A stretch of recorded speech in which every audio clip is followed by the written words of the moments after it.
Welcome to the Don't Count Me Out podcast. This program is dedicated to stroke survivors, loved ones, and caregivers, medical professionals, and anyone interested in learning more about this devastating disease and the warriors that face it every day. Our mission is to share stroke survivors' stories of inspiration and hope, form friendships and community, gain knowledge and insights, and the courage to dream and explore new avenues as we find our way back to living. So, my friends, the Don't Count Me Out podcast begins right now. Hi, everybody. I'm glad you're back to watch the show with us. My name's Joanne Glim. I'm the host of Don't Count Me Out. I'd like to introduce you to Eddie DeRoulet. I've been just fascinated by your story. What prompted me wanting to get in touch with you was a couple of months ago you had a post on there about an article coming out, published the American Heart Association News, which is really quite an honor. It came out on November 9th, and it was written by Diane Daniels. So if anybody has a chance, go take a look at it. She did a really good job. What was your life like before you had your stroke? I guess preceding the stroke, I retired from the Marine Corps in 1994 after serving 20 years. And then I worked in private business for 4 years. Then I became a social worker and a chemical dependency counselor. And I worked in 5 different agencies over 16 years. You working with the homeless, people with substance abuse issues, mental health issues, HIV issues. And just preceding the stroke, for those 4 years preceding the stroke, I was case manager in the homeless program. And I spent about 75% of my workday in my car going from house to house or nonprofit to nonprofit to meet with clients. And I ate probably 95% of my meals in the drive-through or in fast food. So I gained from the time I retired, I weighed about 185. When I had my stroke, I weighed about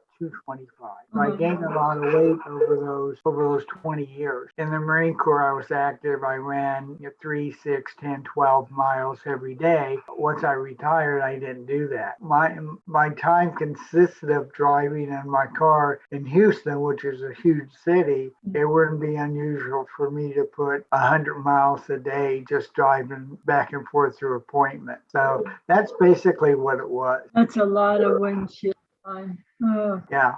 So here you were overweight, you were sedentary, you weren't doing the things that you had done when you were in the Marine Corps, and then you had a stroke. What type of stroke did you have? I had a blockage in a pond. I have trouble with the word, ischemic stroke or something like that, but I had a blockage in my left neck area. I was getting up to go to work one Thursday morning and I felt dizzy, and I've been diagnosed with type 2 diabetes. So I hadn't eaten in about 14 hours. So I thought that's what I got dizzy. I was disorientated. So I came in the kitchen, had a glass of milk and a banana, went back in the bedroom to continue to get ready for work. And it happened again. And I thought, okay, I need something else. But I ended up in the stairwell of my townhome in tears. I'm pounding the wall. I didn't know what was going on. And my wife came out after she showered and found me there. And she immediately said, I think you're having a stroke. And I'm like, you're crazy. Nobody in my family's ever had a stroke. That was about 7 o'clock in the morning. I called my boss and told her I'm not coming in today. I need to go see my doctor. Her office doesn't open until 9 o'clock. So we waited until 9. And I felt fine after that. I was like, I'm okay. There's really nothing going on. So I called my doctor, told her what my symptoms were. She told me to go to urgent care to get a blood test done. We walked into the urgent care. I told them what was going on. They said, no, go to the emergency room. We thought, well, that's crazy. We went to the ER. I talked to the admissions nurse and told him what I was there for. And he says, I think you had a mini stroke. I'm like, that doesn't make sense to me. He goes, well, that's what it sounds like. Let's go back in. They admitted me into the emergency room. A doctor came and another nurse came, and they talked to me for about 15 minutes. I went and had a CAT scan. I came back. They said, well, there's nothing on the CAT scan. And at that moment, I had another mini stroke in the emergency room. They called the stroke team down, and all of a sudden I see all these people rushing in, and then I'm okay. I said, whoa, wait, what's going on? Why are you people here? They're like, we thought you had a stroke. So they sent me up for an MRI, and that came back negative. They decided to admit me. Once admitted, I had another one, and they did another CAT scan, and that came back negative. So all day Thursday and all day Friday, OT came in, PT people came in, another lady came in and did some brain stuff, and everything was coming back negative. They said, we can't understand why you're having the mini stroke. Saturday morning, I reached up to the call button and I called the nurse. I said, there's something wrong. I can't move the right side of my body. She said, I'll be right in. And they came in, and basically I couldn't move anything. I had feeling, I didn't lose any feeling, and I could feel the pricks, but I couldn't move it. That was Saturday morning. They moved me to the stroke ward on Sunday night, and then I did 2 weeks rehab in the hospital. My thought process was, couldn't they have caught it before I had it? But I think they did everything at the time that they knew what to do, and there was no indication. And even to this day, I had another MRI after I had the stroke, and they could see where the blockage had been, but there wasn't anything there. And a year later, I went back for another MRI because they were trying to figure out where the blockage came from, and they couldn't. My heart, they said, was no problem. I didn't have any plaque or anything. And the major drawback from the stroke is I have drop foot, so I have to walk with AFO, which really doesn't hinder me walking because, like I walk 16 to 17 miles a day. But that's been a long process. And my hand is still, I fell a week ago, so I don't know if I have a fracture yet or not. But that hasn't stopped me from walking. I've walked, I think, this past week, and that was about 15 and a half miles. Things that you have done that way are remarkable. But one of the things that really is interesting to me, it seems like the last 3 or 4 people that we have interviewed have had similar stories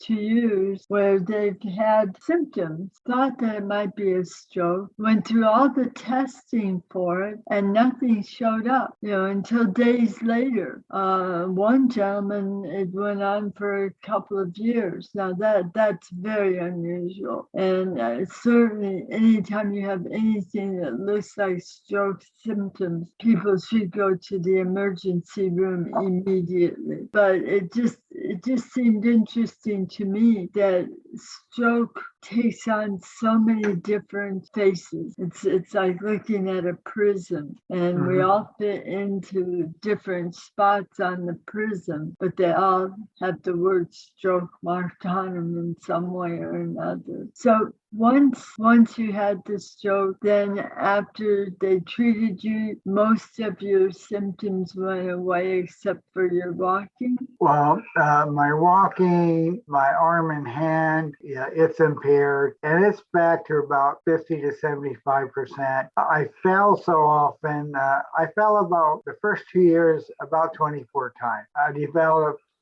rotator cuff tear that took him almost a year to diagnose because I kept going in and telling my doctors there's something wrong with my arm. It's in a lot of pain, and they said, well, that's really not a part of the stroke. Some people have pain, some people don't, but they never did anything until one day I told my PCP, I really need to have my arm looked at. I go periods where I just can't use it. She referred me to a doctor who did an x-ray, and he said, said, oh yeah, you have 2 tears. Since it isn't separated, he didn't want to operate, so he just sent me to PT, and he let it heal on its own, which took another 9 months to 10 months. So I continued to be in pain. He gave me pain medication, but as an addiction professional, I really don't like taking pain medication because I have a family history of addiction and misuse of pain medication and of the drug. So I'd rather hurt a little bit than take pills if I don't have to. Yeah. So it's just been things like that. Good thing that you brought that point up, because I think a lot of times we all think anything that happens is related to the stroke. And I know for myself, I have a tendency to think, because I'm aging. I mean, my stroke was in February, it would be 25 years ago. Now that I'm older, anytime I get something that comes along, I'll always think that it has to do with aging. A lot of times, anytime we have symptoms of something, especially in the first few years, you always think that it has to do with the stroke. And then I can understand why it took them a little while to find what was actually going on with you. Another instance, pretty much like that, I had a lot of pain in my calf of what I call my good leg. It would go and come. It'd be really intense for 2 or 3 days, and it would go away. Then it would come back. Then it would go away. And I finally talked to my doctor about it again. She sent me to a vein specialist who didn't find anything. Who sent me to an artery specialist who didn't find anything because they were afraid of blood clot. They sent me to a doctor who checked on nerve damage in my back. He didn't find anything. Finally took x-rays and sent me to a back doctor and said, okay, you have arthritis up and down your spinal column. You have 5 herniated discs and you have severe canal stenosis. We need to operate. I said, no. My back doesn't hurt. It was my calf, and that hasn't hurt 3 months because it took almost 6 months to get all these diagnoses. So I said, my back doesn't hurt because I can give you medication. I said, we'll do that for the stenosis, for the nerve.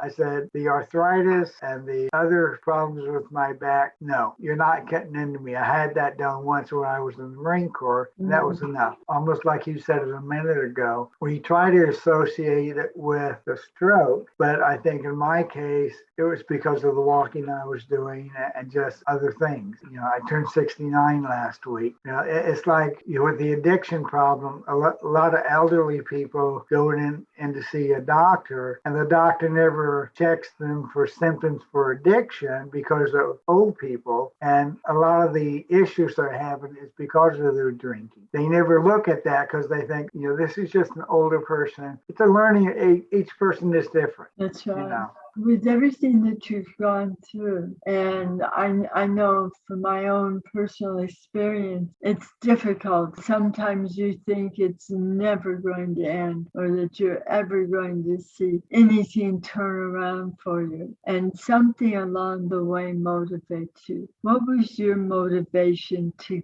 not only get your life back, but to find a new life and make it something that brought joy to you and gave you productivity?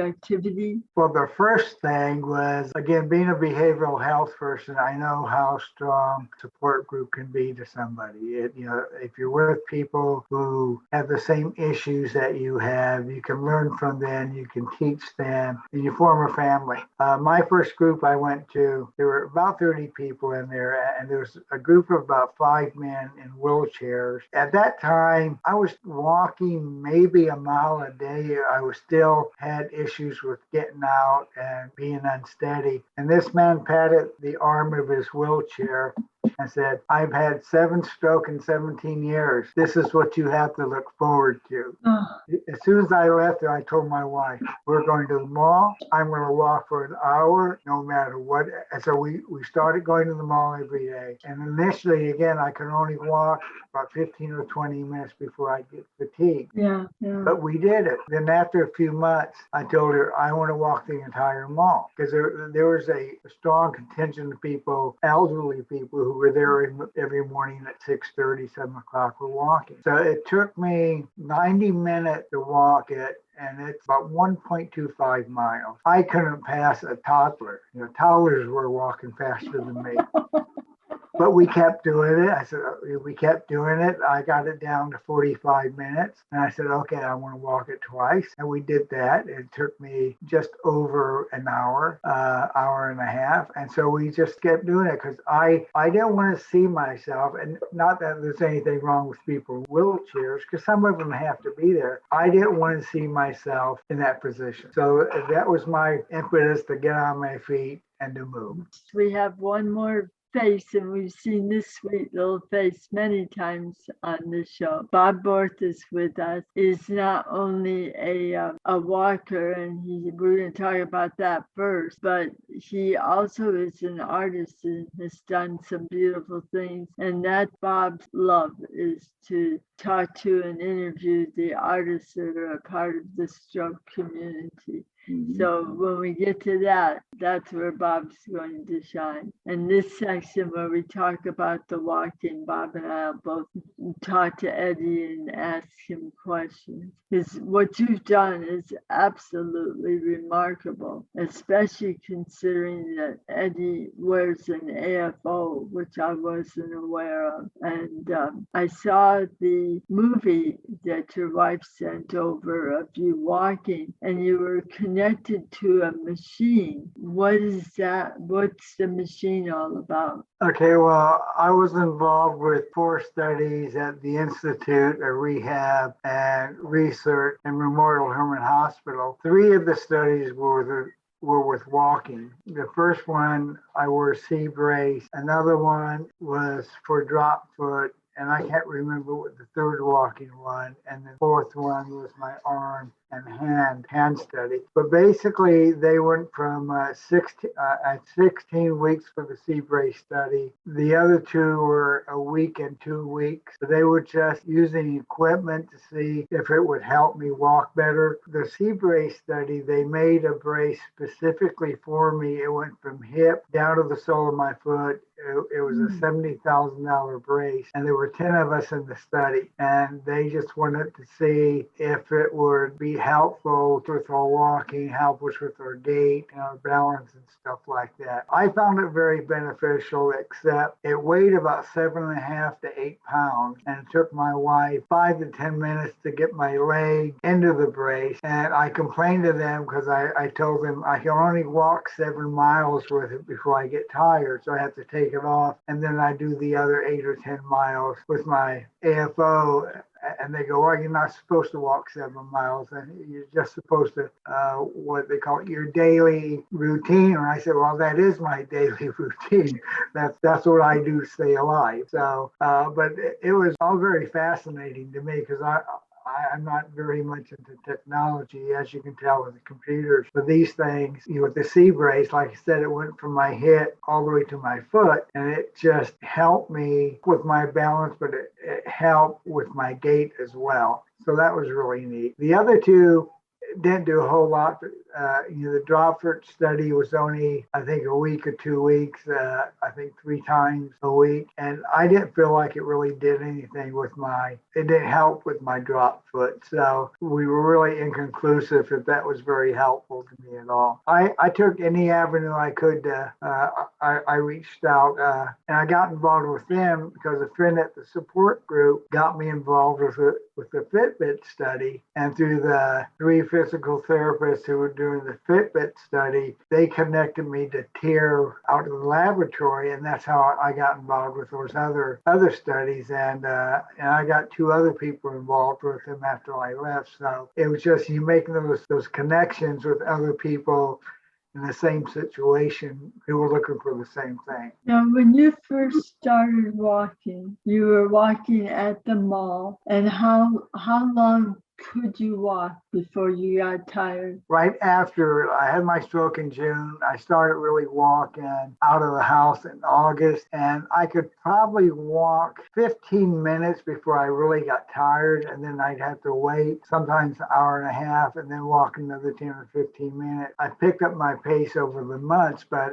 Initially, I only walked, I think the first month and a half, I only walked in the house. I didn't walk outside. I didn't have a cane. I walked with a Hemi walker. Mhm. And I did that for almost 9 months before I decided to go to a cane. My balance at that point was a little better. I could walk for about 30 minutes before getting tired. I was walking about 2.5 miles a day when I started. I started the Fitbit study. So that was from June 30th to early April-ish. I switched over to the cane while I was in the Fitbit study because I thought I could walk faster. That was one of my main goals, was to increase my speed while I was walking to be more stable. So all this time, Eddie, you're walking with this AFO? Yes, I've always had the AFO. Well, Yeah. Initially I had an AFO. When the foot cracked, the base cracked, I went in for another AFO. And when I walked in, the man, when I told him I had droppers, he goes, "Why are you wearing that?" So this is what they gave me out of the hospital. It had the base on the front of my leg. He goes, no, you need one on the back so it will lift your leg. He made one for me. I immediately saw the difference. I've been walking for almost 2.5 years with the wrong brace. Now I feel like I may have cheated myself out of some improvement. But yeah, I've always had the brace. I use my cane whenever I'm outside 90% of the time, or if I go to the mall. In the house, I walk without the AFO. In my socks, I don't use the cane in the house, but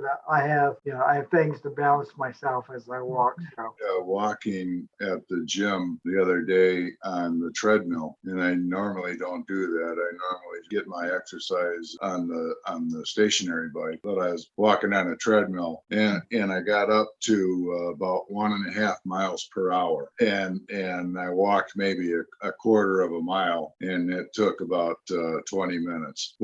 So what speed do you get to, Eddie, when you're walking? I average about 3 miles an hour, sometimes a little better. That's great. It depends on where I'm at. If I'm in the mall, it's a lot smoother, so I can move a little easier. When I'm walking outside here in the development, our streets our driveways are at an angle, so I have to watch how I walk, and with all the cracks. In fact, I fell a week ago. I hit a crack, and I was holding on for dear life when I was on the treadmill. I've tried the treadmill a few times, and I'm uncomfortable over 1 mile an hour on the treadmill. I just don't feel, even while holding the railing, because I like to move my arms when I'm walking. I was a runner in my past life. So, but being on the treadmill to me is really uncomfortable. I don't know why. It's just hard for my mind to walk on the treadmill. It's easier for me to go outside and go here in the house. We have an island that takes me about 13 steps to get around. It equates to 25, 26 steps. On inclement weather days, I'll walk in here for 3 or 4 hours, going around in circles. Nice. When I walk my marathons, I try to walk for 3 hours, take an hour break, walk for 3 hours, take an hour break, so I can get 9, 18, 27 miles in that time frame. I try to do a marathon at least once a quarter. Your statistics are really amazing. Tell us a little bit about the goals that you have set for yourself. Well, when I first started walking and keeping track, I wanted to do 10,000 miles in 5 years. I thought that to me, at the time I was walking 2.5 miles a day. I thought, well, if I can do 10,000 miles, that was a goal. I've always been orientated towards setting goals and working towards them because of my time in the Marine Corps and the work I've always done. I did that in 3 years, which surprised me because the first year I averaged 4.8 miles. Second year I averaged 9.8. The third year I averaged 12.09. So I decided, okay, let me add 15,000 more miles by the time I turned 70. 2 years ago, last year, I did 14.34 miles average today. This year, I'm up to 16.64. And I've already passed the mileage that I had. For last year, I had 5,239 miles. This year, as of yesterday, I'm at 5,291. So I've already passed. So I should hit 6,000 this year. I'm averaging about 5,000, about 500 a month. That's amazing. It is. That's actually kind of crazy sometimes because whether it's raining, 100-degree weather, or, 30 or 40 mile per hour wind, I go out and walk, and people are like, "Are you crazy?" I said, "It gives me something to do. It gives me focus because I had to quit driving because of the drop foot in my impairment on my right arm and hand. I quit work as a social worker and a chemical dependency counselor because I couldn't remember everything that I thought I needed to do in my job, with all the counseling and the different stuff I had to do. A few of the treatment centers I had worked with, you didn't have part-time positions. They only had full-time positions. I couldn't do that. So walking has been what has kept me going, I guess. It's because I've lost almost 50 pounds. My diabetes has gone to undetectable. It was,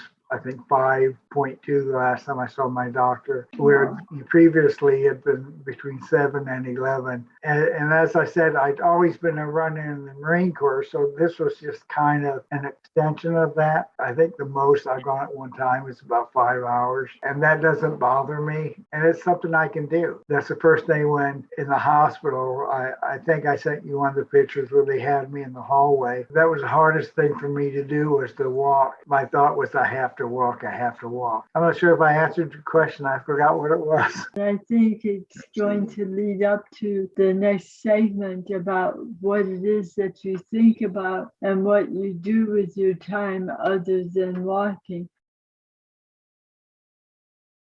Once the pandemic started and all that stuff went away, I was making plaques for the Starbucks that we go to. I start with Christmas plaque. And one of the staff members who came up and said, customers are asking about your plaques. They love them, or your pieces. They love them. They want to know if you can make some for them to buy. I said, well, I don't sell anything I make because I do it for my recovery and my rehab, but I can make some general pieces and bring them in and set them up. And if they want them, they can take them. What type of tools do you use, Eddie? It's basically cut and paste or sew and paste. I'll print something like this. You will never speak to anyone more than you will speak to yourself, so be kind. Within you is the power to rise above any situation or struggle. So I do things like that, or like this. You are worthy even if. And how do you make those, Eddie? And what type of material are they on? I will use canvas frames, or I've used the flat frames as well. And so I'll cut them out, I'll glue them, and then I'll accessorize them. With the other ones, with the regular canvas, like with the brooches and the pins, I will sew them on, and then I put a varnish on them. Mostly, I'll cut these out, I'll paint the canvas, I'll glue this thin canvas, and then I'll accessorize it. But I started taking them to Starbucks, and I have probably taken 150 of them over the last 2 years. And customers have come up to me after the fact and have told me some incredible stories. One lady said, I'm really kind of ashamed of this. I've taken 4 of your pieces, all message pieces, and we've taken them home and we have taught the messages to our 3 daughters. Yes. And the great thing is when their friends come over to play, because they were like, I think they said 6, 8, and 10, they will bring their friends to their hallway where they have placed them in the hallway, and we'll talk about the message. Other parents have called them saying, my daughter came home talking about this thing you have on your wall. What do you have? So now other people have gone to Starbucks looking for them. So and I try to take 2 to 3 of them a week, usually on Sunday and Wednesday, and sometimes a Friday if I have some that I haven't given away. I post everything I do on Facebook, and then I post them in a group, and people have said, I love that. Eddie, can I have that? I said, yeah, buy me a cup of coffee, you can have it.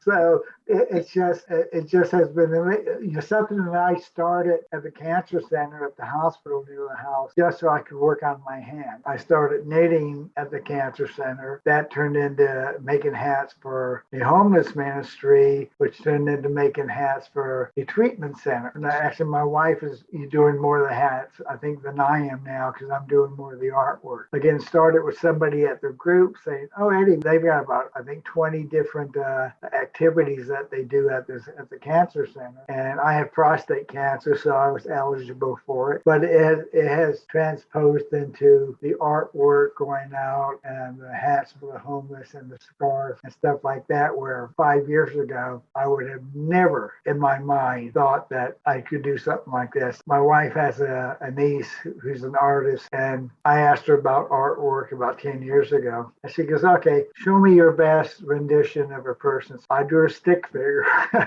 I said, that's about the best I can do. She goes, no, that won't get done. I try not to draw people, but and I don't consider people that said, "Oh my, you're such a," I said, I'm not an artist. I just cut and paste, or I have an idea sometimes. I'll wake up in the middle of the night and I think, oh, this would be cool, and I'll make a note of it. And then if I have pieces, or I go to one of the arts and crafts store to get stuff that I think I want to do, and so yeah, I've had pieces auctioned off at different fundraisers for different organizations. And I can't believe somebody paid you $50 for that. It's been fun. And I write stuff that I turn into art. It's given me an avenue to think about myself that all my life it wasn't there. I was very non-creative. I couldn't draw. I tried to learn to play the piano and guitar, and have absolutely no musical skills. So this has given me, well, maybe I'm not Picasso or Rembrandt or anybody like that, but I'm having fun doing what I'm doing, and people seem to like it.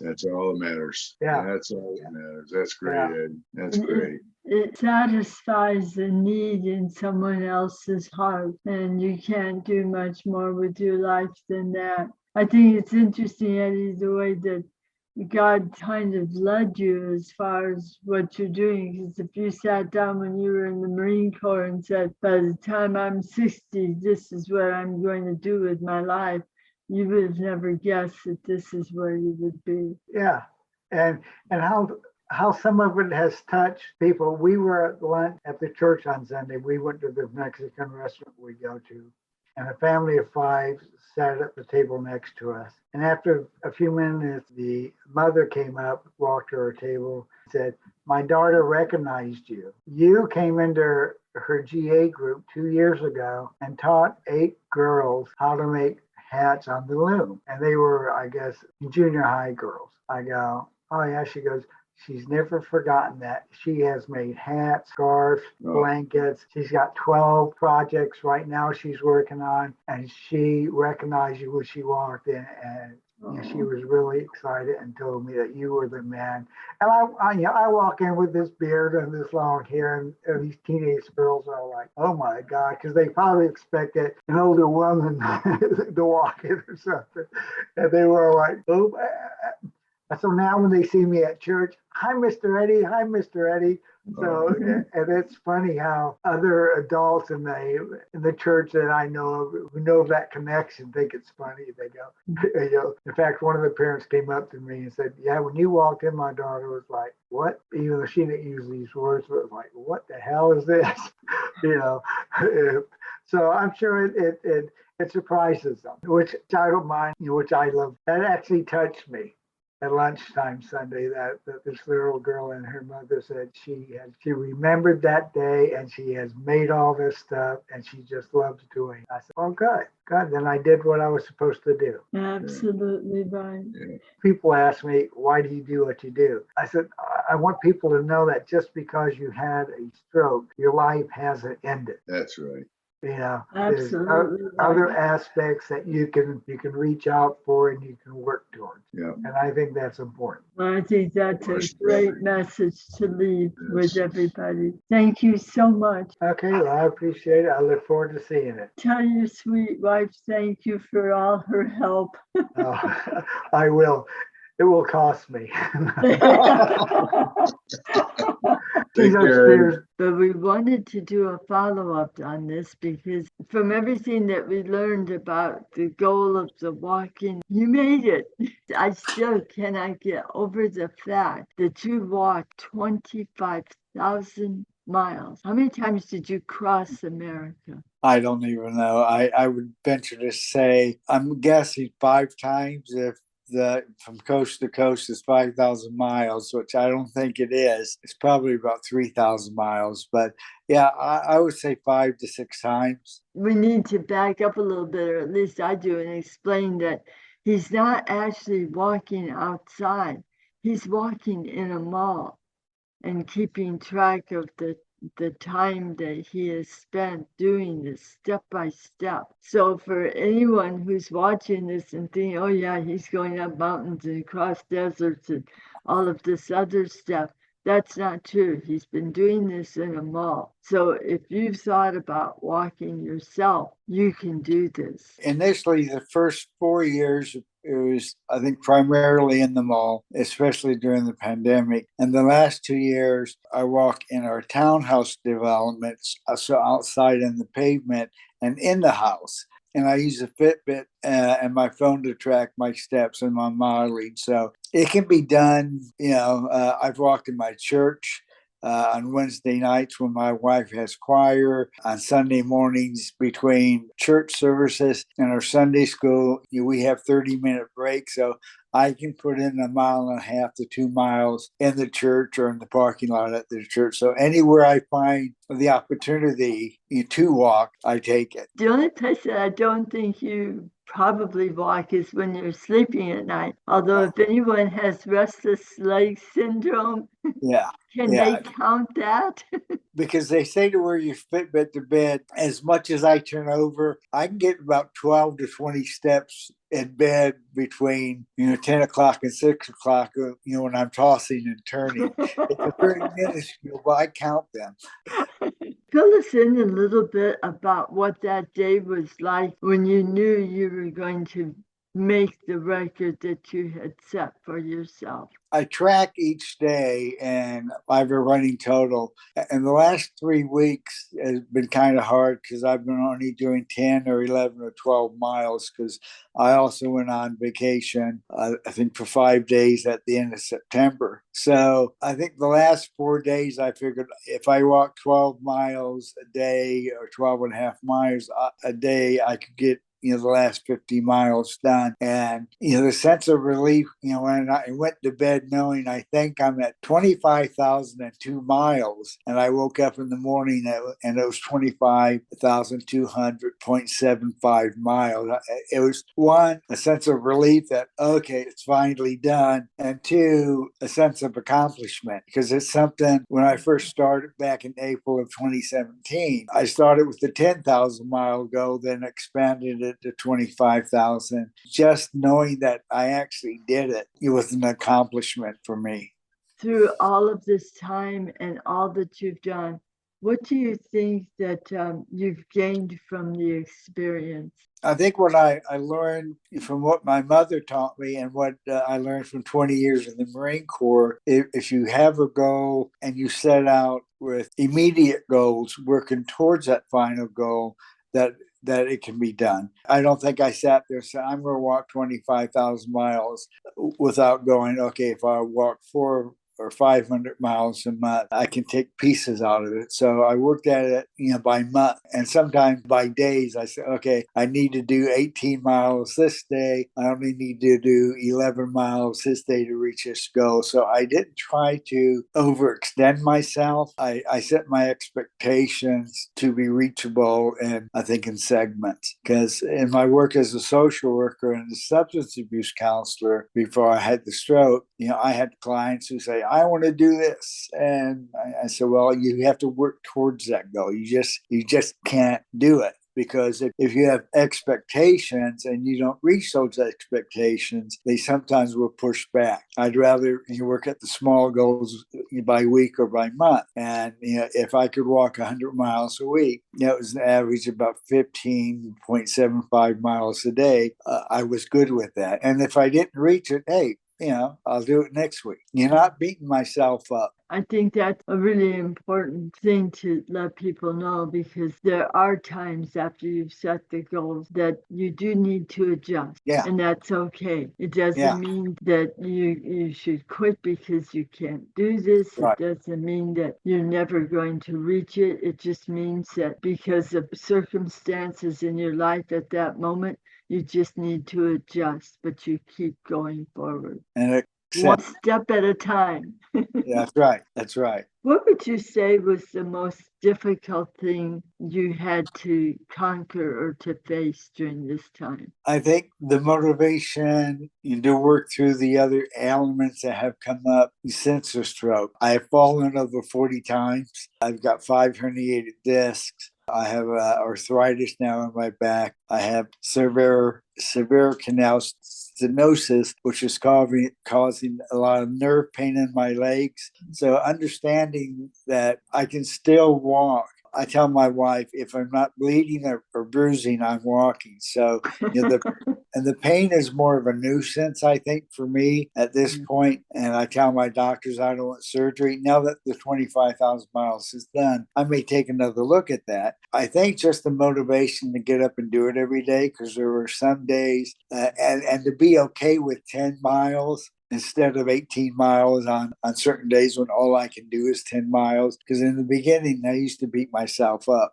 I only walked 5 miles, I only walked 6 miles. But I had to learn to be okay with that, because on that day, that was the best I could do. And you had to learn that, maybe tomorrow will be better or the day after. Are you a sports fan? Baseball, I follow the Astros, since I'm in Houston, and the Yankees, which are my 2 favorite teams. The fact that they're playing today, I'm going to have to disengage from my family and try to catch some of that ball game. You're not that man that sits in the wedding with the radio up to your ear. No, but I will check the score now and then when I'm at different functions, or I will discreetly pull up to see what the score is, but I won't sit there and watch the game. No. The reason I asked is I was thinking of all the bruising that sports teams take, and they have a team of people that are around them. So after the game, they get a good rubdown and stuff like that. We need to go with Team Eddie. Well, if I had, I've had physical therapy over the last 6 years, for my walking, and I had 2 rotator cuff tears, and I did PT when I needed it, but even that got boring after week 2, or I'm like, okay, I'm good. They go, oh no, you've got 30 days. I said, So it was really hard for me to let somebody else work on my arm or my legs and stuff like that. I would rather just go out and do it. I may complain about the pain, like, oh, my shoulder, my arm is hurting, or my legs are hurting. But generally, for me, going out and doing what I need to do has worked for me more better than going to PT. I like PT. They beat me up enough, that's for sure. Yeah, I beat myself up enough so that I don't need them doing it. Yeah. What would you say has given you the greatest satisfaction for reaching this goal? One, being able to do it, despite all the complaining I do and the pain that I have, and 2, people messaging me or emailing me about the monthly updates that I do. You telling me you inspire me. People will walk up to me at the mall and say, you don't know me, but I've seen you walking for months and months. And now I've gotten out and I've started walking. They may be healthy or they may have some health issues, but I think for somebody to come up to me out of the blue and say that, I'm like, because I don't see myself as an inspirational person. I say, I walk because I need to walk. I want to walk. And that's my primary purpose. I didn't see anybody else walking out there. I mean, I saw people, but I didn't make the connection between their walking and my ability until somebody patted his wheelchair and said, this is what you have to look forward to. And I said, no, I don't think so. And that Saturday morning, I left that stroke support group. I told my wife, let's go to the mall, because I hadn't left the house for about 2 months. And I told her, let's go to the mall. I'm walking. And it was only 10 minutes because that's all I could do. But we went every day after that. And so that 10-minute walk led to me walking 5, 6, 7, 8 hours a day on some days. That is amazing. What are your future plans? Well, since we've been on vacation, I almost feel guilty. I'm only walking about 2.5 to 3.5 miles a day. You were sitting around talking and eating and everything. So I think once I get back home, I will continue to walk. It won't be at the same extent, but my goal is to continue to walk at least 10 miles a day, which is about 3.5 hours. If I can do that and get 3,500 to 4,000 miles a year, I'm content with that, as long as it keeps me living, Yeah. which is my main goal. Yeah. Have you ever considered doing like you mentioned you were on vacation? I started thinking about the walk in France and Spain called The Way. It's more or less a pilgrimage for you spiritually as well as physically. Have you ever Yeah. thought about doing something like that? I've seen some advertising about those, and no, that to me isn't something I'd want to do. I mean, for me to get from my house to the mall in an hour I guess it's my pilgrimage.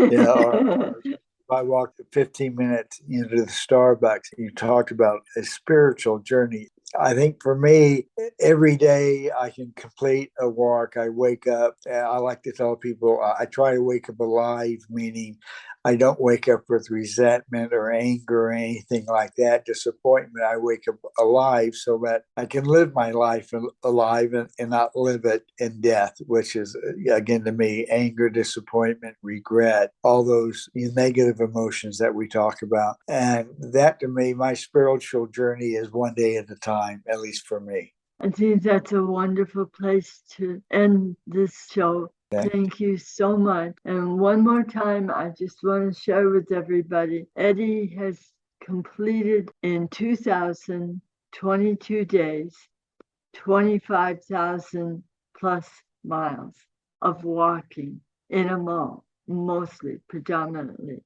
but outside at church, wherever his feet will move, in bed. Yeah.